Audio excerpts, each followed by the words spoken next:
Très grand moment, j'ai pas de mots pour dire c'est juste quelque chose d'incroyable, incroyable. J'ai toujours rêvé de ça, qu'à Saint-Claude je puisse amener quelque chose. Et finalement c'est Saint-Claude qui m'amène quelque chose.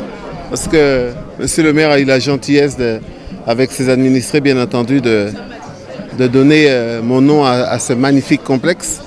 Donc voilà, je suis le plus heureux des hommes. Je ne peux pas dire mieux, c'est Saint-Claude. J'ai toujours dit à mes parents qui sont plus de ce monde, mais que je serai toujours de retour à Saint-Claude, que je serai toujours un Saint-Claudien. Je l'ai prouvé, la ville me l'a prouvé également. Et la commune de Saint-Claude m'a donné la possibilité enfin d'assouvir vraiment ce que j'aime. Et voilà, je veux dire, quand vous voyez un complexe comme ça, vous arrivez, c'est écrit complexe sonore, mais c'est juste un rêve, quoi. Ah ouais. Ah mon fils, je t'aime mon fils. Ouais, il m'a brisé complètement parce que c'est un joueur de foot aussi. Il aime le foot, il connaît. Il m'a dit papa, je veux fouler cette pelouse. Malheureusement, pour différentes raisons, il n'a pas pu venir. Sa mère non plus. Il n'y avait pas ma famille. C'est pour ça que j'ai eu cette émotion parce que là où je suis, il me manque, quoi. Il me manque parce que j'aurais voulu qu'il soit avec moi.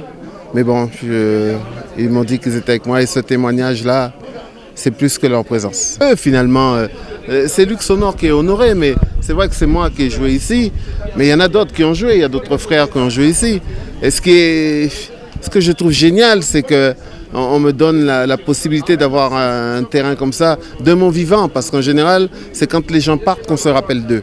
Là, on me prouve à Saint-Claude que non, c'est quelqu'un qu'on aime. J'aime Saint-Claude autant que Saint-Claude m'aime. Et comme j'ai dit à tous les gamins, j'ai dit à tous les jeunes, j'ai dit écoutez, j'ai eu la chance de démarrer sur ce terrain, j'ai eu la chance de démarrer dans cette commune, aussi petite soit-elle, mais il n'empêche que j'ai pu m'épanouir, j'ai pu faire ce qu'il fallait. Donc c'est ouvert à tout le monde. Donc je demande de prendre soin maintenant de cette structure parce qu'il ne faut pas faire n'importe quoi non plus. Il y a eu beaucoup d'argent de dépenser pour ça. Ça va porter mon nom certes, mais ça ne veut pas dire pour autant que j'ai tous les droits dessus. La seule chose que je demande, c'est qu'on respecte ce qui a été fait parce que c'est tout simplement grandiose. Je ne crois pas qu'en Guadeloupe, je vais vous dire sincèrement, et c'est un peu ça ma fierté, peut-être Marie-Josée Pérec, avec l'inauguration de la piste qu'elle a fait, mais je ne sais pas si en Guadeloupe, il y a eu un joueur qui a été honoré autant que je l'ai été aujourd'hui. Les témoignages que j'ai entendus, tout ce que j'ai pu voir, et là j'ai vraiment compris à quel point Saint-Claude m'aimait. Mais moi je leur dis en retour, je suis fou de vous, je vous adore aussi. Ça aussi, j'ai emmerdé le maire pendant des semaines et des semaines en lui disant écoute, je veux faire la Corsair Academy à Saint-Claude, je veux que Saint-Claude participe aussi à ça. Par conséquent, il faut absolument que j'ai le terrain. La Corsair Foot Academy sera demain, ici. Et je crois que l'émotion que j'ai eue aujourd'hui, elle va se décupler par rapport à ce que je vais vivre encore demain. Eh bien, disons, c'est une belle journée, on va dire, guadeloupéenne. Un pays qui rend hommage à un des siens, disons, de son vivant en plus. C'est assez rare sur le territoire guadeloupéen. Et en plus, c'est un sportif qui a fait briller un peu les couleurs guadeloupéennes au niveau national. C'était une chose attendue en ce qui concerne le terrain par les Saint-Claudiens depuis plusieurs générations. J'aimerais rappeler que depuis 1962, la ville de Saint-Claude essayait de se construire un véritable stade de football avec tribune. Et nous y arrivons, on va dire seulement en 2021 à le faire. Je vais remercier tous ceux qui nous ont accompagnés pour arriver à parvenir à ce résultat-là. Le département, la région et bien sûr les différentes municipalités qui ont contribué à tout cela. Et les sportifs aussi qui nous ont accompagnés. Et même la 3F s'y est mêlée aussi pour, disons, les questions de normes.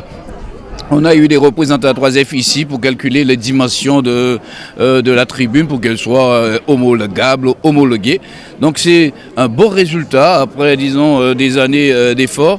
Et je veux saluer aussi les personnes qui habitaient dans les petites cases là-bas, qui ont joué le jeu avec nous en un temps record, car en moins de 5 ans, on arrive à faire une opération de résorption de l'habitat insalubre, là, à faire une opération de tiroir de logement pour loger ces personnes, en même temps construire un véritable terrain de football et bien sûr parfois mes regrets pour les habitants juste derrière qui ont une tribune qui masque un peu la vue, mais bon Dieu, il faut faire des efforts parfois. Je demande à ceux qui sont un peu gênés par tout cela de me pardonner.